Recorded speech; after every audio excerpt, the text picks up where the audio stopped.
Frank Talks. Sabi ko, wala akong pera. So sabi niya, lakas ng loob ang kailangan ko. Yun. Sabi ko, sir, kaya nga ako nag-ano sa'yo dahil malakas ang loob ko.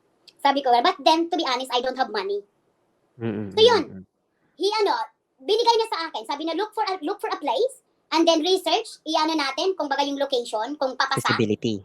Yes. And then, we found Kidapawan. Kasi yun lang yung city. Hindi kasi kayo pwedeng sa ibang na hindi city. So dapat yung talaga yung city. So that's where I got franchise ng Carbalita Review Center. Doon. CBC. It's million ang franchising fee, Sir Frank. Pero wala akong pera. Pero dahil malakas ang loob ko, nagkaroon ako. Nakuha ko. Tiwala.